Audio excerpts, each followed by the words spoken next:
मसीह यीशु में आप सबको सलाम। मैं खुदावंद को शुक्र करती हूँ आज के दिन के लिए। खुदावंद आप सबको बरकत दे। हम अपने अमेजिंग से टॉपिक स्टार्ट करेंगे और हमारे टॉपिक का नाम है पैसिविटी। और मैं बार बार ये बात बता रही हूँ कि आप पैसिव हर मामले में हो सकते हैं और आपको लग रहा होता है कि आप खुदा के रेस्ट में मूव कर रहे हैं या आप बिलीव कर रहे हैं, लेकिन एक्चुअली आप बिलीव नहीं कर रहे होते। आपको ये लग रहा होता है कि आप खुदा के रेस्ट में मूव कर रहे हैं, खुदा की अनॉइंटिंग में मूव कर रहे हैं और खुदा खुद ब खुद आपके लिए काम करेगा, लेकिन ये गलत थियोलॉजी है। एक बात बताती चाहूं कि हर किसी के पास गलत डॉक्ट्राइन हो सकती है। आज जो आपके दिल में पुराने सीड गिरे हैं वो आपको वायलेंट होने ही नहीं दे रहे कि आप जोर से पकड़ लें उस चीज को, उस मिरास को जो उसने आपको बख्शी है। उसने आपको पैसिव रखा है। वायलेंट नहीं बना रही कि आप जाएं और जल्दी से उस पर कब्जा कर लें, क्योंकि आपके पास क्या है? आपके पास ऑलरेडी एक बीज गिरा, गलत सोच का, गलत थियोलॉजी का, गलत टीचर्स का। अब मैं अक्सर लोगों से बात कर रही थी, तो जब मैं उनसे बात कर रही थी तो मैंने उनकी स्पीच में एक बात नोट की कि उन्होंने कुछ बातों को पत्थर पर लकीर किया है और उन्होंने कहा है कि हम अपने टीचर के अलावा, जिसने हमें बॉर्न अगेन किया, जिसने हमें पानी के बपतिस्मा दिया, उसके अलावा हम और किसी की नहीं सुनेंगे। अब ये आपकी बहुत ही गलत साइकोलॉजी हो सकती है, टीचिंग अप्रोच हो सकती है, या एज अ स्टूडेंट अप्रोच हो सकती है। और वो क्या अप्रोच है? हम क्या सोच रहे होते हैं? हमने अपने टीचर को खुदा के कलाम से कभी भी ऊपर नहीं रखना, चाहे वो मैं हूं या चाहे वो कोई और बाइबल टीचर हो। आपने अपने टीचर को खुदा के कलाम से ऊपर नहीं रखना, क्योंकि अगर फॉर एग्जाम्पल टीचर बीमार हो गया और टीचर ने अब अपनी बीमारी को जस्टिफाई करना है या अपनी परेशानी को जस्टिफाई करना है। अब मैंने ये नहीं कहा कि टीचर की इज्जत नहीं करनी, टीचर की इज्जत करनी है।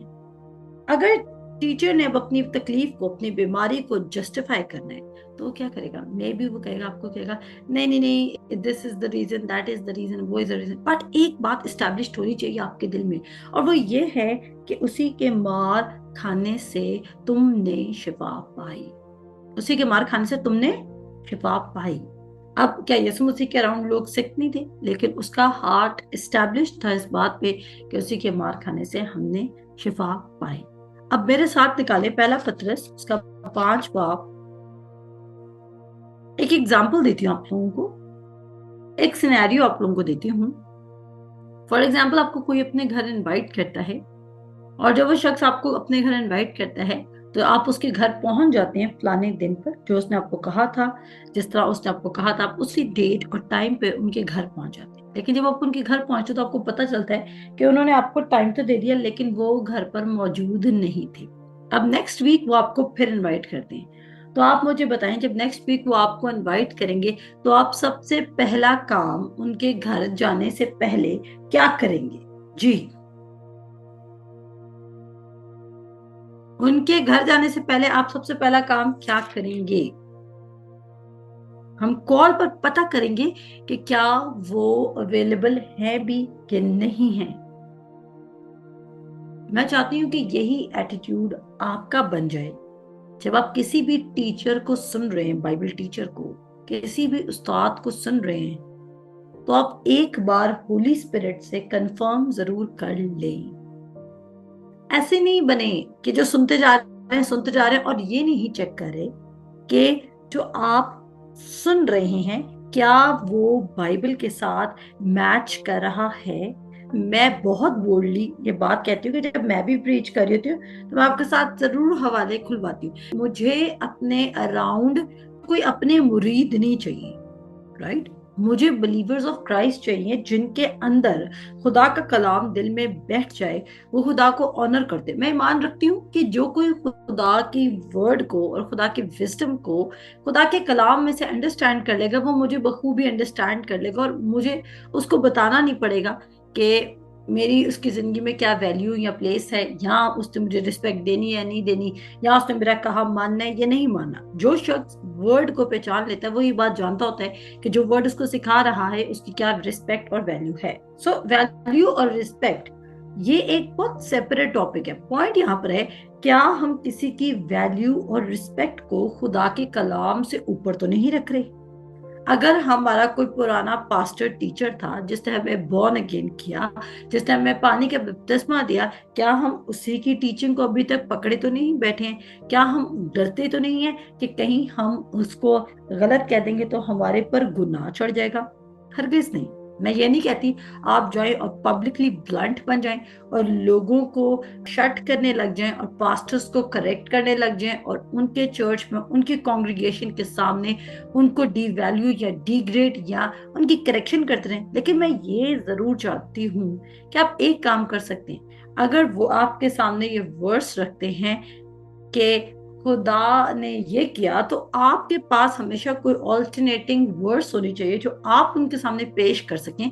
कि अगर आप कहते हैं कि खुदा के कलाम में लिखा है कि उसने बीमारी नाजिल की, तो फिर खुदा के कलाम में ये क्यों लिखा है कि उसी के मार खाने से तुमने शफा पाई? अगर वो आपको कहते हैं कि गुर्बत खुदा की तरफ से है, तो आप खुदा के कलाम में कह सकते हैं कि करंथियों के खत में मैंने पढ़ा था पास्टर साहब, और वहां पर लिखा था कि वो जो गरीब ना था वो हमारी खातिर गरीब बना ताकि उसकी वसीला से हम अमीर बन जाए। अगर वो आपको कहते हैं कि आप रास्तबाज अपने कामों के सबब से होते हैं, तो आप उनको रोमियो के खत में लेके जा सकते हैं और आप कह सकते हैं कि रोमियो के खत में लिखा है कि उसका लहू इसलिए बहाया गया ताकि जो कोई उसके बहे हुए लहू पर ईमान लाए वो निजात पाए। आप पढ़ लीजिएगा, रोमियो उसका 3 बाब इंतहाई पावरफुल चैप्टर है।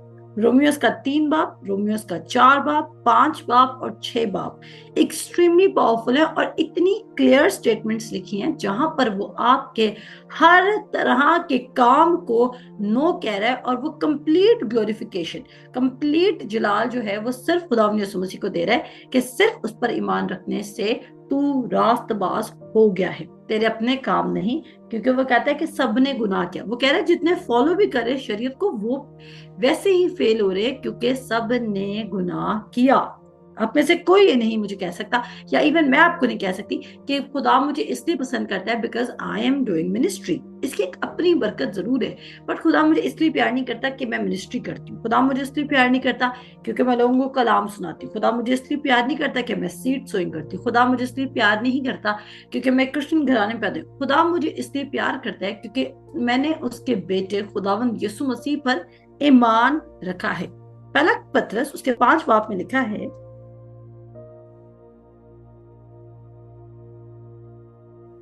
मैं चाहती हूँ कि लॉ की तमाम दीवारें आपके दिल से जड़ से उखड़ जाएं।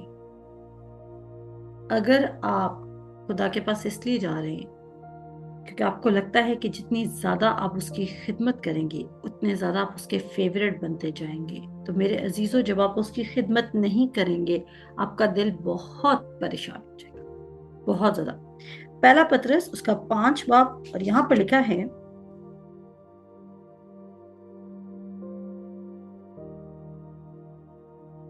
कहता है 5 बाब की 5 आयत में ही हूं, इसलिए कि खुदा मगरूरों का मुकाबला करता है मगर फरौतनों को तौफीक बख्शता है। बस खुदा के कवी हाथ के नीचे फरौतनी से रहो कि वो तुम्हें वक्त पर सर बुलंद करेगा, और अपनी सारी फिक्र उस पर डाल दो क्योंकि उसको तुम्हारी फिक्र है। तुम होशियार और बेदार रहो क्योंकि तुम्हारा मुखालिफ अबलीस गरजने वाले शेरे बब्बर की तरह ढूंढता फिरता है किसको फाड़ खाए, किसको फाड़ खाए। पहले वो कह रहा है कि तुम फरौतनी से उसके कभी हाथ के नीचे रहो, साथ ही वो कह रहा है कि अगर तुम उसके कभी हाथ के नीचे फरौतनी से रहोगे यानी कि सब मिसिव होगे। अगर तुम खुदा को सबमिट करोगे तो क्या होगा, तुम्हारा मुखालिफ इब्लीस तुम पर अटैक नहीं कर सकता। लेकिन वहां पर कब अटैक कर सकते हैं, जब आप खुदा को सबमिट नहीं करें। और आप में से कितने हैं जो शैतान का मेन्यू बनना चाहते हैं? क्या आप शैतान का मेन्यू बनना चाहते हैं? To whom he may devour।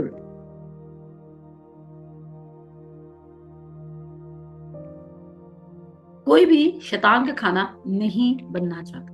अब जबकि आप शैतान का खाना बनना नहीं चाहते हैं, तो फिर आप खुदा के कभी हाथ के नीचे सबमिट क्यों नहीं करते? सबमिट करने का मतलब यह है कि खुदा के कलाम को भले आप फील कर सकते हैं या नहीं कर सकते। खुदा का कलाम आपको बाहर मैनिफेस्टेशन दिखा रहा है या नहीं दिखा रहा। खुदा के कलाम के रिजल्ट्स आपको इस वक्त नजर आ रहे हैं या नहीं आ रहे।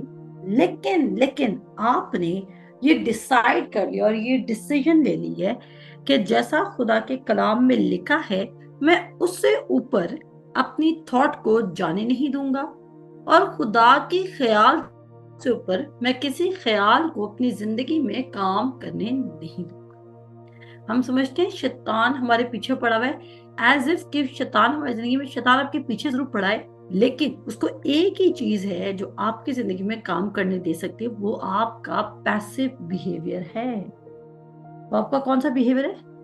पैसिव बिहेवियर है। पैसिव बिहेवियर आपको एक सी सॉ पर रखता है। कभी आप ऊपर जाएंगे और कभी आप नीचे जाएंगे। आप क्योंकि डिसीजन से खाली शख्स हैं।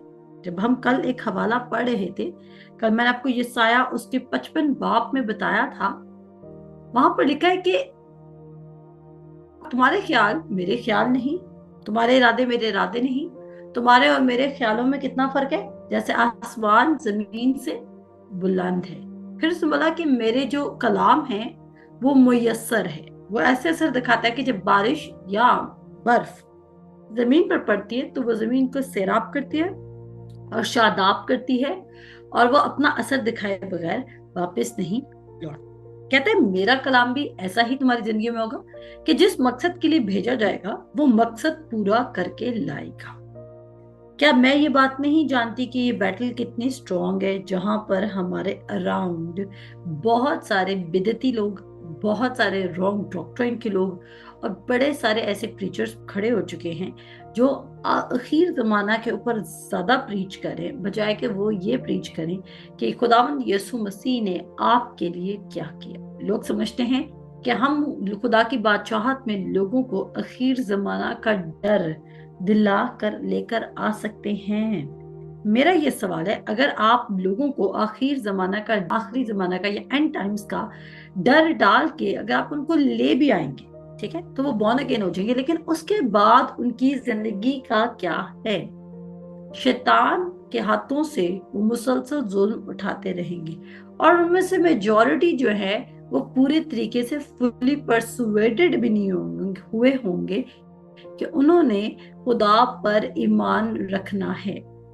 अगर आप चाहते हैं कि आप पैसिविटी के अगेंस्ट कोई चीज अपने अंदर ऐड करें, या एक केयर फ्री एटीट्यूड के अगेंस्ट, यानी कि जहां पर आप पैसिव हुए हैं, जैसा चल रहा है वैसे चलने दे रहे हैं, उसके अगेंस्ट अगर आप कोई एटीट्यूड चाहते हैं, तो फिर आपको अपने ईमान पर काम करना होगा और आपको एक डिसीजन लेनी होगी। पतरस के बारे में अगर हम देखें तो आप में से कितनों को याद है कि कल मैंने पढ़ा था कि खुदा को, पतरस को वो रोया 3 बार दिखानी पड़ी। खुदा को, पतरस को वो रोया कितनी बार दिखानी पड़ी? 3 बार। क्योंकि पहली बार जब दिखाई तो पतरस नहीं माना, दूसरी बार जब दिखाई पतरस फिर भी नहीं माना, तीसरी बार जब दिखाई खुदा को फिर भी एडिशनल वर्ड्स बोलने पड़े कि पतरस उठ और 3 लोग तुझे नीचे लेने आए हैं, तू उनके साथ जा क्योंकि मैंने उनको भेजा है। तब पतरस जाकर नीचे उतरता है और वो कहता है कि मैं ही पतरस शमाऊं हूं जिसको तुम ढूंढते हो। ऐसे ही है। पतरस को कितना टाइम लगा? 3 बार खुदा ने वो रोया दिखाया। अब अगर खुदा की जगह हम होते, हम तो बड़े अग्रेसिव हो जाते, हम तो बड़े गुस्से में आ जाते, लेकिन ये उसका फजल था ट्रूली कि वो पतरस के अंदर से उन वीड्स को, उन जड़ों को, उन सीड्स को निकाल रहा है। वो सीड्स हमें कहां तक नजर आ रहे हैं? काफी आगे तक नजर आ रहे हैं। पतरस के अंदर वो सीड्स थे। ये पहली बार है कि पतरस गैर कौमों में जा रहा है, गैर यहूदियों में जा रहा है कुरनेलियस की शक्ल में। और जब वो कुरनेलियस के घर पहुंचता है तो वहां पर एक अजीब वाकया होता है। अभी पतरस प्रीच करना ही शुरू करता है कि रूह कुदस उन पर नाजिल हो जाता है। अब पतरस ने तो ये सीखा होता है कि पहले आप खुदा यीशु मसीह को कबूल करोगे, फिर आप पानी के बपतिस्मा लोगे, उसके बाद पाक रूह उतरेगा। वो एक ऑर्डर से चल रहा है, लेकिन वहां पर खुदा उसको एक बात सिखाता है कि द मोमेंट कोई भी शख्स अपने दिल में खुदावंद के यीशु मसीह होने का इकरार कर लेता है, वो उसी टाइम पाक रूह से भर जाता है। अब पतरस के लिए ये एक्सपीरियंस वाओ एक्सपीरियंस था।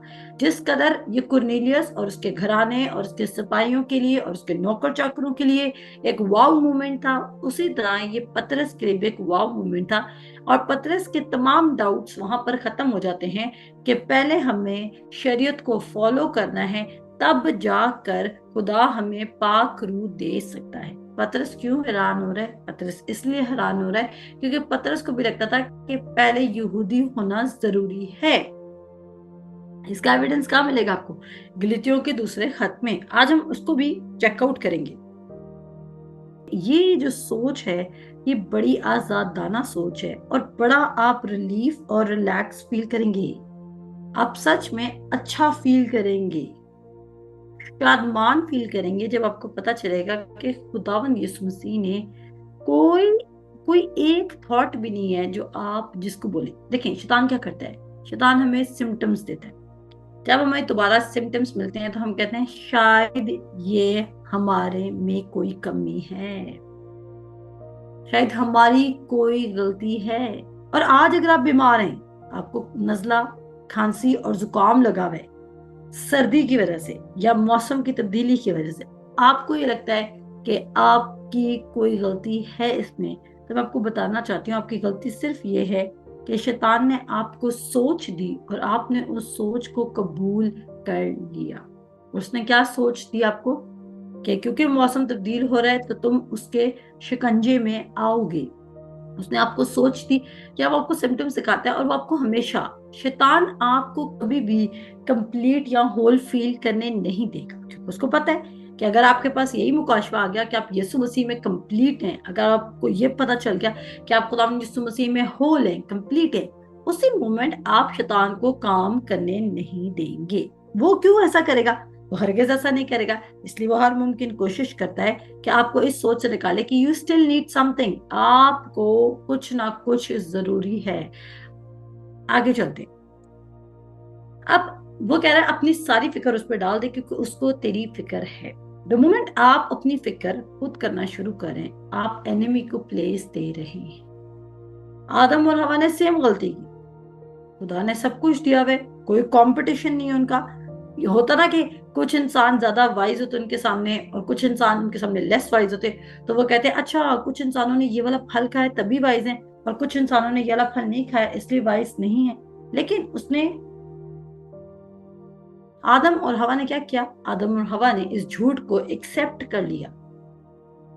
आप भी आज किसी झूठ को एक्सेप्ट करके बैठे हुए, तभी आप सफर कर रहे हैं, तभी आप प्रॉब्लम में चल रहे हैं, तभी आप मुसीबत का शिकार हैं। अगर आप ना एक्सेप्ट करें तो आप देखेंगे कि ये एक मेजर डिफरेंस आपकी जिंदगी में क्रिएट करेगा। आपको शैतान लोनली फील करा सकता है, तन्हा तन्हा, अकेले अकेले, दुखी दुखी, हार्ड वर्किंग, स्ट्रगल में। कभी कभी हम बहुत ज्यादा मैनेजमेंट स्किल की तरफ चले जाते हैं, कभी कभी हम बहुत ज्यादा अपनी रूटीन को फिक्स करने पर फोकस्ड हो जाते हैं, लेकिन आपको सिर्फ एक चीज फिक्स करने की जरूरत है और बाकी सब ये इसी तरह है कि अगर आप एक चीज को, ये इसी तरह ये एक पजल है जिसमें आप अगर एक चीज अपनी राइट प्लेस पे रखते हैं तो बाकी पजल खुद ब खुद सेट हो जाएगी। It's about just one block जो आपको रिमूव करना है। कि हम क्रिश्चियन लाइफ को एक टफ बना चुके हैं, हम क्रिश्चियन लाइफ को अपने ऊपर एक बोझ बना चुके हैं, जबकि ये सिंपल क्या गेम है? ये सिंपल ये है कि जो हमें क्रिश्चियन लाइफ में कुछ भी नहीं करना। मैं रिपीट करूंगी कि आपको क्रिश्चियन लाइफ में कुछ भी नहीं करना सवाए अपने जहन को तब्दील करने के, और जो खुदावंद यीशु मसीह ने कर दिया है उसको कबूल करने के, उस पर खड़े रहने के और उसको मुसलसल मानने के। आज आप अथॉरिटी को इस्तेमाल कर सकते, लेकिन मैंने फिर कहा कि शैतान हमें बार बार ये सोच देता है कि नहीं, तुम्हें कुछ करने की जरूरत है, तुम नहीं करोगे तो कुछ नहीं होगा। अब क्या, काम धंधा, जॉब, फैमिली रूटीन सब छोड़ के बैठ जाए? नहीं, मैंने ये नहीं कहा। मैं उस टाइम भी खुदा को से मिरेकल्स रिसीव करती और क्रिश्चियन लाइफ गुजारती जिस वक्त मैं अपनी प्रोफेशनल लाइफ में भी थी। अब जाहिर बात है, मुझे भी पता है और आपको भी पता है कि हम सबके लिए रोज घर से निकलना आसान नहीं है। हम सबके लिए रोज वर्शिप स्टार्ट करके और फिर फेलोशिप करना इजी नहीं है। लेकिन खुदा का मेन पर्पस क्या है? आप सच्चाई से वाकिफ हों। सुबह पर हम देखते हैं कि कुरनेलियस और उसके खानदान पर खुदा का रूह नाजिल होता है तो पतरस हैरान हो जाता है। बाप पतरस हैरान इसलिए होता है क्योंकि उसके लिए ये खुद एस्टॉनिशिंग बात थी कि वो खुदा यीशु मसीह के साथ रहे तब उनको जाके पाक रूह मिला, लेकिन इन लोगों को, उन्होंने खुदा का तजर्बा नहीं किया लेकिन उनको पाक रूह मिल गया। अब सारी बातें जब पतरस जाता है अपने लोगों में वापस, तो उस पर तनकीद उठती है, उस पर सवाल उठता है कि भाई तू क्यों गया वहां पर, तू लोगों के दरमियान क्यों गया। अब नोटिस कीजिएगा, आप में से कितनों को पता है कि पतरस ने खुदावंद यीशु मसीह का 3 बार इनकार किया था? सबको पता है मेरे अजीजों, आप सबों को पता है था। और बोला था मैं नहीं जानता, और फिर बोला मैं नहीं जानता, और फिर बोला मैं नहीं जानता, और बल्कि साथ लान तान भी की थी। अब शुरू से नोट करेंगे पतरस की जिंदगी को कि पैसिव वो था या नहीं था। कुछ वाकयात आपको याद कराऊंगी। अब गौर कीजिए, ये हम एक पतरस, एक शख्स को देख रहे हैं जिसने खुदा यीशु मसीह का 3 बार इनकार किया है। उसके बाद वो शख्स जाता है और वो बालाखाना में खुदा का इंतजार करता है 120 की जुमायत के साथ, जहां पर 120 लोग बैठे हुए। याद आ गया वाकया वो रसूलों के अमाल में, जहां पर 120 लोग खुदा के पाक रूह का उतरने का इंतजार करें। रसूलों के अमाल उसका 2 बाब। आज मेरे साथ जरा, आपके लिए एक और वाक्य ढूंढ रही हूँ। अच्छा जी, लूका की इंजील उसका 22 बाब में लिखा है, उसकी 54 आयत में लिखा है, फिर वो उसे पकड़ कर ले चले और सरदार काहिन के घर में ले गए, और पतरस फासला पर उसके पीछे पीछे जाता था। और जब उन्होंने सहन के बीच में आग जलाई और मिलकर बैठे तो पतरस उनके बीच में बैठ गया। एक लौंडी ने उसे आग की रोशनी में बैठा हुआ देखकर उस पर खूब निगाह की और कहा कि ये भी उसके साथ था, मगर उसने ये कहकर इनकार किया कि एक औरत, मैं उसे नहीं जानता। पहला इनकार। थोड़ी देर के बाद कोई और उसे देखकर कहने लगा कि तू भी उन्हीं में से है। पतरस ने कहा, मियां मैं नहीं हूं। दूसरी बार इनकार। कोई घंटे भर के बाद एक और शख्स यकीनी तौर पर कहने लगा कि ये आदमी बेशक उसके साथ था क्योंकि गलीली है। पतरस ने कहा, मियां मैं नहीं जानता, तू क्या कहता है। वो कह ही रहा था कि उसी दम मूर्ख ने बांग दी और खुदावन ने फिर कर पतरस की तरफ देखा, और पतरस को खुदावन की वो बात याद आई जो उससे कही थी कि आज मूर्ख के बांग देने से पहले तो 3 बार मेरा इनकार करेगा, और वो बाहर जाकर जार जार रोने लगा। अब हम ये बात जानते हैं कि ये एक डरपोक पतरस है, डर से भरा हुआ पतरस है, जो यीशु मसीह को मार खाते हुए देखकर डर गया और उसने सोचा कि कहीं मैं भी पकड़ा ना जाऊं, कहीं मैं भी मारा ना जाऊं, और वो खुदा यीशु मसीह का इनकार कर देता है। अब खुदा यीशु मसीह को तो ये बात पहले से ही पता थी कि ये लोग डरेंगे और ये तितर बितर हो जाएंगे, तो खुदावंद यीशु मसीह ने इनको बोला कि तुम बाला खाना में दुआ करो और तब तक बाहर ना जाना जब तक तुम पाक रूह की कुव्वत से ना भर जाओ। अब यहाँ पर हम देखते हैं दूसरा बाब देख रहे हैं, रसूलों का अमाल उसका दूसरा बाब, और यहाँ पर लिखा है कि जब पेंतिकोस्त का दिन आया तो वो सब एक जगह जमा थे कि यकायक आसमान से ऐसी आवाज आई जैसे जोर की आंधी का सन्नाटा होता है, और उससे सारा घर जहां वो बैठे थे गूंज गया, और उन्हें आग के शोलों से फटती हुई जुबानें दिखाई दी और उनमें से हर एक पर आ ठहरी, और वो सब रूहुल कुदस से भर गए और गैर जुबानें बोलने लगे जिस तरह रूह ने उन्हें बोलने की ताकत बख्शी। और हर कौम में से जो आसमान के तले खुदा तरसे। अब हम इतना सारा नहीं पढ़ेंगे, बाद ने ठट्टा उड़ाया, मजाक उड़ाया, हम ये सब कुछ नहीं पढ़ेंगे, हम पॉइंट्स पे बात। अगर आप पढ़ना चाहते हो तो definitely you can use your Bible. आप अपनी बाइबल खोलें और जो कुछ मैं लिखवाती हूँ या बताती हूँ आप रात को इस्तेमाल कर सकते हैं, आप नोट्स बना सकते हैं और बाद में उसमें मेडिटेट कर सकते हैं। आप देखें, अब हम उस पतरस को जानते हैं जिसने खुदावंद यीशु मसीह का 3 बार इनकार किया, लेकिन द मोमेंट उसको पाकरू मिलता है वो एक बोल्डनेस और एक नई कुव्वत पाता है और बड़ा दिलेर होके खुदावंद यीशु मसीह के बारे में प्रीच करना शुरू कर देता है। इतना दिलेर हो जाता है, इतना दिलेर हो जाता है। अब मैं आपको इनिशियल वाकया उसकी जिंदगी का बता रही हूँ। इतना दिलेर हो जाता है कि वो 11 में से खड़ा होता है और वो जबरदस्त किस्म का पैगाम देता है, और फिर वो एक लंगड़े भिखारी को भी शिफा देता है, अगर आप 3 बाब में पढ़ें।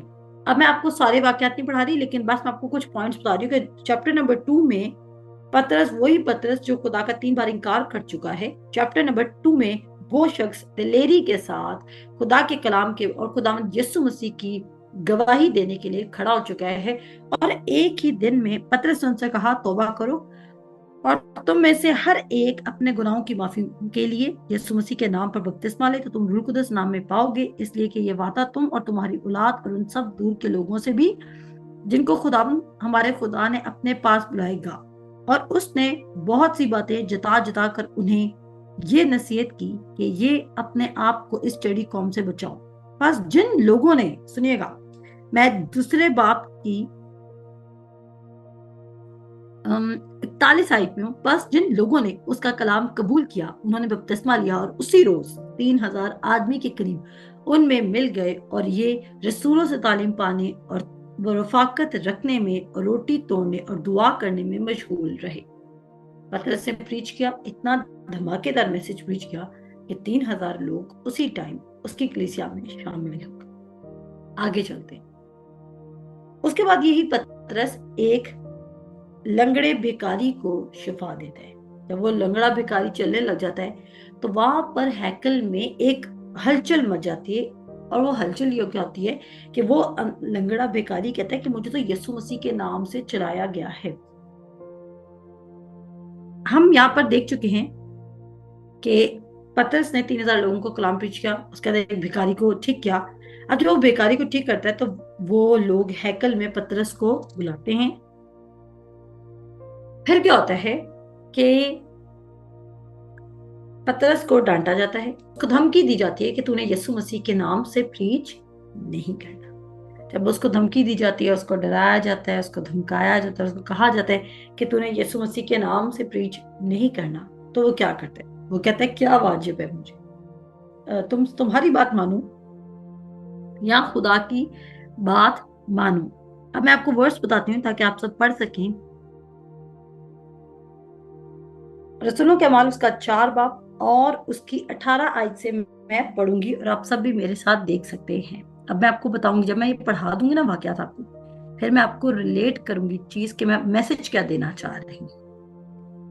रसूलों के अमाल उसका 4 बाब उसकी 18 आयत में लिखा है, बस उन्हें बुलाकर ताकीद की कि यीशु का नाम लेकर हरगिज बात ना करना और तालीम ना देना। मगर पतरस और यूहन्ना ने जवाब में उनसे कहा, तुम ही इंसाफ करो, आया खुदा के नजदीक ये वाजिब है कि हम खुदा की बात से तुम्हारी बात ज्यादा सुने? कितनी अमेजिंग बात की। एक पतरस है जो पहले छुप कर बैठा हुआ था और वो पैसिव था, इसलिए उसने खुदा यीशु मसीह का इनकार कर दिया। लेकिन ये एक पतरस है जो कह रहा है, जिसको मार पड़ी है, अगर आप पीछे वाले कॉन्टेक्स्ट में पढ़ें तो उसको मार पड़ी है, लेकिन फिर भी वो कह रहा है कि क्या वाजिब है। कि मैं खुदा की बात सुनूं और उसकी मुनादी रोक दूं, मैं खुदा की बात सुनूं या तुम्हारी बात सुनूं? और जवाब उसको मिलता है, उसको कोई जवाब नहीं मिलता। तो जब तक पीटर पैसिव रहा, वो खुदा की बात को मान नहीं सका। लेकिन द मोमेंट वो अनसर्टन नहीं होता खुदा के लॉ के बारे में, खुदा के प्रिंसिपल के बारे में, खुदावंद यीशु मसीह से क्या काम लेना जाता है उसके बारे में, वो दिलेरी से जाता है और वो काम कर देता है जो उसको करना चाहिए। अब पीटर कोई एक दफा पैसिव नहीं हो रहा। अगर आप यूहन्ना की इंजील पढ़ें तो उससे पहले भी पतरस पैसिव हुआ है। कैसे? खुदावंद यीशु मसीह उठाया जाता है और उसके बाद हम देखते हैं कि पतरस दोबारा मछलियां पकड़ने चला जाता है। उससे आगे चलें, हम देखते हैं कुरनेलियस के घर में आखिरकार ये वही पतरस है जिसके जबरदस्त किस्म के सरमन है, जो खुदा के खातिर जलील हो रहा है, जो सरदार काहिनों से डर नहीं रहा है। लेकिन उसके बाद वही पतरस कुरनेलियस के घर जाने से डरता है और वो कहता है खुदावंद मैं नहीं जाऊंगा। उससे आगे चलते हैं तो हम देखते हैं कि उसी पतरस को पौलुस रसूल गलातियों के खत उसके 2 बाब में कहता है कि पतरस तू क्या कर रहा है, तू ऐसा क्यों कर रहा है कि तू यहूदियों को प्रीच कर रहा है कि डेफिनेटली तू खतना को सपोर्ट करने लग गया है, तू यहूदियों को सपोर्ट करने लग गया और तू इस टीचिंग की तरफ वापस जा रहा है कि काम मैटर करते हैं। और तू जब गैर यहूदियों में जाता है तो तू उनके साथ छुप कर मुलाकात करता है, तू उनको इंजील सिखाना चाहता है, लेकिन तू यहूदियों का इतना डर रखता है कि तू ये बात समझता है कि खतना कराना जरूरी है। और अगर आप रसूलों के माल उसका 15 बाब पढ़े तो वहां पर लिखा है कि याकूब इतना, मतलब कि कलीसिया में एक इशू क्रिएट हो जाता है कि फिर याकूब, यूहन्ना और पतरस को एक्चुअली सरमन देने पड़ते हैं जिसमें वो बताते हैं कि रास्तबाजी कामों के सबब से नहीं है, या तुम्हें ये खा सकते हो या ये नहीं खा सकते हो।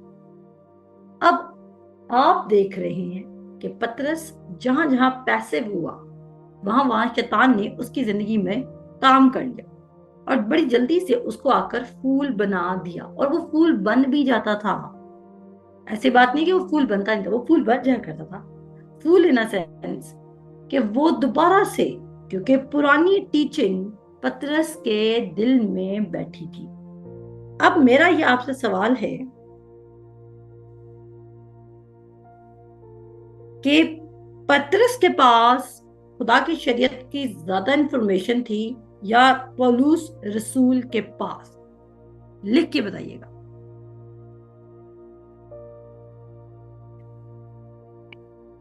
पतरस के पास खुदा की शरीयत की प्रॉपर टीचिंग थी या पौलुस रसूल के पास?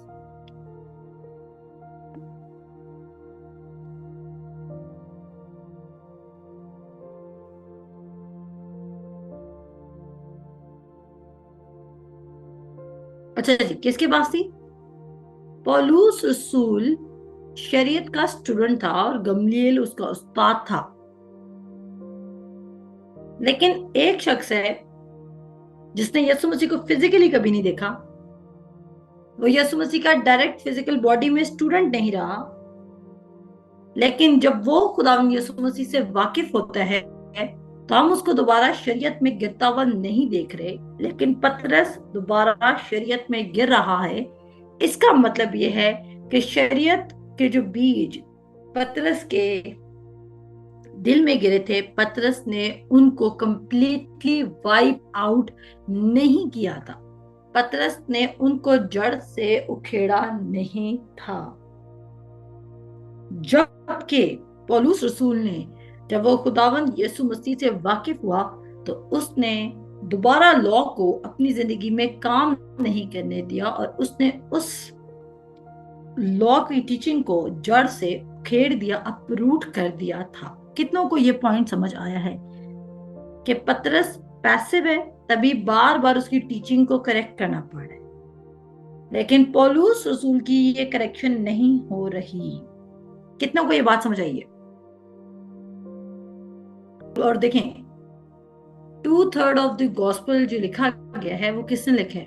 पॉल ने लिखा हुआ है, क्योंकि पॉल ने दोबारा उस टीचिंग का रुख नहीं किया। लेकिन पीटर ने किया। हाँ जी, किया। आप भी शायद पानी पर चलने वाले हों लेकिन आप पीटर की तरह किसी ना किसी बीज पर अभी भी मेडिटेट करते हैं। अगर ये पतरस की जिंदगी में पॉसिबल था तो आपकी जिंदगी में भी पॉसिबल है। ऐसा ही है। देखें, पतरस खुदा यीशु मसीह के साथ रहा, मछली के मुंह से पैसे निकाले, इतनी सारी मछलियां पकड़ी, 5 रोटियां और 2 मछलियों को मल्टीप्लाई होते, मुर्दा लाजर को जिंदा होते हुए देखा। क्या ही 12 बरस की औरत को जिसका खून जाए तो उसको छुपा पाते, यार की बेटी को जिंदा होते हुए देखा, उस बेवा के बेटे को जिंदा होते हुए देखा, और बेशुमार मौतें देखे, खुद पानी पर चला, खुदा यीशु मसीह को पानी पर चलते हुए देखा। लेकिन फिर भी कुछ पुरानी डॉक्ट्राइन के बीज उसके दिल में गिरे थे। ऐसा है कि नहीं है? और क्या वो बीज उसके खुदा के फजल के कलाम को फैलाने में रुकावट नहीं बनते थे? बने। आज आपके दिल में भी कोई पुरानी टीचिंग हो सकती है, किसी पुराने उस्ताद का सरमन हो सकता है जो आप छोड़ने के लिए तैयार ही नहीं है, जो आपको लगता है जो मेरे पादरी ने मुझे सिखा दिया बस मैं उसको नहीं छोड़ सकता, मैं उससे हट नहीं सकता। और आप क्या करें, आप एक ही वक्त में 2 तरह की अंजील को अपने अंदर लेके जा रहे हैं, जबकि 2 तरह की कोई अंजील नहीं, एक ही अंजील है, लेकिन आप 2 तरह की टीचिंग को अपने अंदर लेके जा रहे हैं। और वो क्या करे, वो आपके अंदर एक कश्मोकश, एक जंग पैदा करे। और उस जंग की वजह से क्या हो रहा है, आप 2 दिला शख्स बन रहे हैं। 2 दिला शख्स बनने का नुकसान क्या है? ऐसा शख्स ये ना समझे कि उसे खुदा से कुछ मिलेगा। वो क्या है? वो अपनी सब बातों में क्या है? बेकया।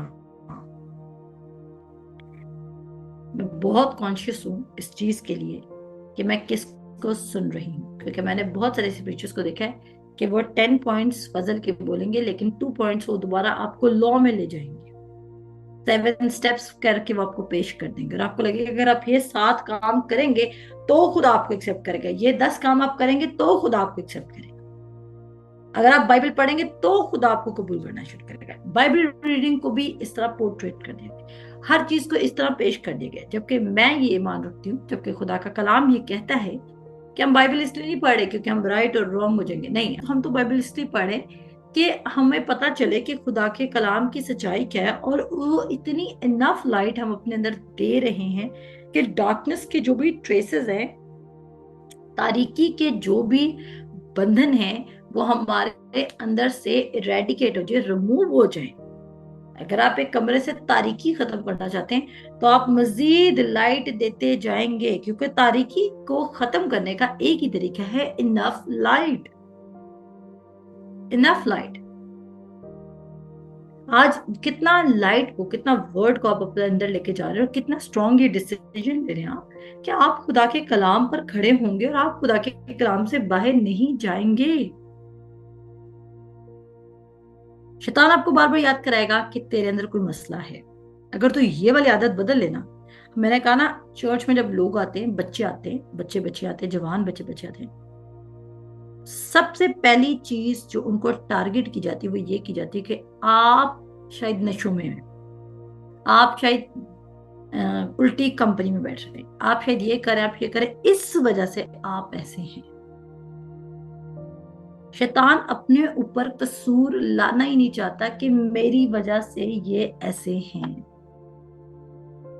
देखा, वो क्या है, एक्यूजर है, वो झूठ बोलता है, वो कोई और रीजन की तरफ, कि आपकी तवज्जो कहीं उस पर ना चली जाए कि वो हमारा सही मुखालिफ है।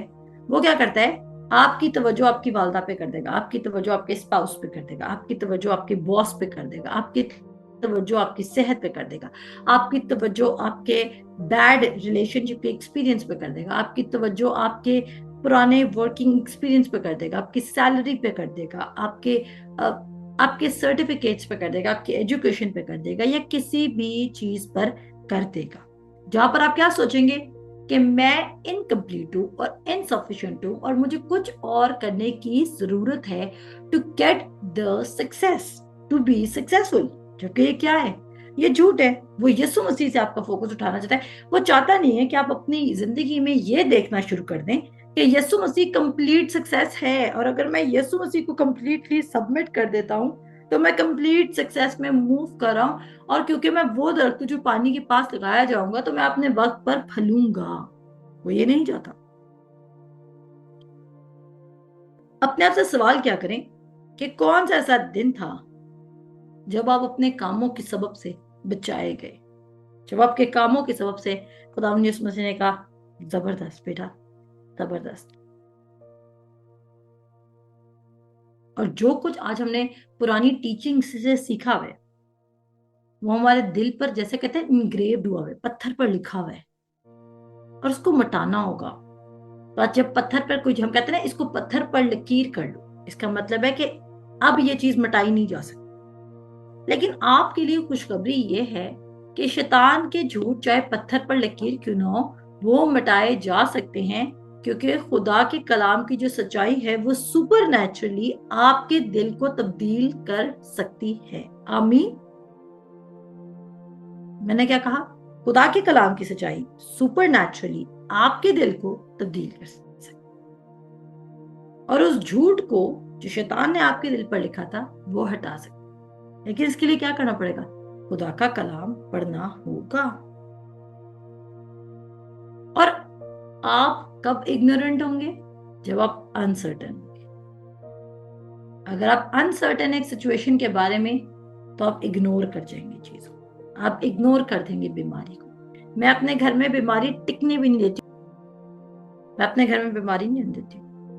मैं बहुत स्ट्रांगली खड़ी होती चाहे हमारे घर में कोई भी बीमार, क्योंकि मुझे ये बात पसंद नहीं है। और हमारे घर में आप कोई भी, मेरा बहन भाई, इवन मेरा भाई भी, हम पॉवर्टी पर बिलीव ही नहीं करते हैं, और हम इसके खिलाफ फाइट करते हैं। Fight the good fight of faith. हम अबंडेंस पे बिलीव करते हैं, हम अच्छा खाने पर बिलीव करते हैं, अच्छा पहनने पर बिलीव करते हैं। और आपको बताओ, जब क्योंकि जो कुछ हम बिलीव करते हैं कि खुदा हमें दे रहा है, तो हम उस तमाम चीजों को इनकाउंटर भी करते हैं अपनी लाइफ में। सो आप ये देखिए कि कहीं आप पीटर की तरह किसी रॉन्ग थियोलॉजी पर डिपेंड तो नहीं करें, किसी रॉन्ग डॉक्ट्राइन पर मेडिटेट तो नहीं करें, कोई पुराने पक्के उस्ताद को ज्यादा वैल्यू तो नहीं दे रहे खुदा के कलाम से ऊपर। क्योंकि मुझे तो यही समझ नहीं आती कि कुछ पास्टर्स हैं, कुछ टीचर्स हैं बाइबल के, जिनको हमने इतना हाईलाइट कर दिया है, शायद उनकी उर्दू के तलफ्फुज की वजह से, शायद उनके अल्फाजों की अदायगी की वजह से, और हम कहते हैं उन जैसा टीचर कोई भी नहीं है। जबकि अगर आप उनके सरमन सुनो तो वो यीशु मसीह के बजाय आपको आपकी तरफ फोकस कर देते हैं, और वो सारा टाइम आपकी कमियां हाईलाइट करते रहते हैं। हर वो सरमन जो हमारी कमियां हाईलाइट कर रहा है वो हमें बड़ा अमेजिंग लगता है, जबकि थोड़ी देर बाद वो हमें ब्रोकन, एम्प्टी, खाली, इनकम्प्लीट महसूस कराता है। क्या ही खुशनुमा है उनके कदम जो अच्छी चीजों की खुशखबरी देते हैं। आपकी कमी के बारे में आपको बताना क्या अच्छी चीज की खुशखबरी है? नहीं। लेकिन आपको बताना कि तुम खुद तो शायद मुकम्मल ही, लेकिन उसमें तुम मुकम्मल हो, ये अच्छी चीज की खुशखबरी है। अपने हुस्न पे मत जाएं। आप बहुत हसीन हो सकते हैं, लेकिन हुस्न का यीशु मसीह से ताल्लुक तो है, लेकिन मैं इन सेंस कि आपके हुस्न का यीशु मसीह ने कुछ नहीं कहना। वो दिलों को जांचने वाला है। पैसिविटी आपको एक सीसॉ पे रख देती है। हर किसी के पास कोई ना कोई गलत कॉन्सेप्ट हो सकता है। आज अगर आप स्ट्रगल करें अपनी जिंदगी के किसी भी एरिया में, वो इसलिए करें क्योंकि उस एरिया में आपने शैतान के किसी झूठ का यकीन किया हुआ है। द मोमेंट आप उस झूठ से रिवर्स करके खुदा के कलाम की सच्चाई पर तवज्जो देना शुरू करेंगे, सुपरनैचुरली जो शैतान ने आपके दिल पर लिखा है वो मिटता जाएगा।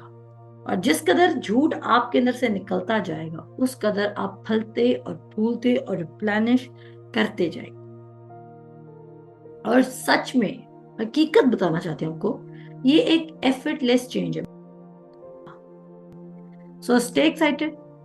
कल हम इसी टॉपिक को कंटिन्यू करेंगे, क्योंकि मैं चाहती हूँ कि आज ही रात आप पतरस पर गौर करें कि कहीं आप भी पतरस की तरह बार बार पुरानी टीचिंग में गिर तो नहीं जाते। अगर आप बार बार पुरानी टीचिंग में गिर जाते हैं तो आपको अब एग्रेसिव हो जाना है कि आपने उस टीचिंग के बीच को एक्सेप्ट नहीं करना, और आप नई टीचिंग को, जो आप मेरे वसीला से सुन रहे हैं, यानी कि जस्ट फजल के कलाम को अपने दिल में घर करने देंगे। खुदावंद आप सबको बरकत दे। अपना ख्याल रखिए। खुदा हाफिज।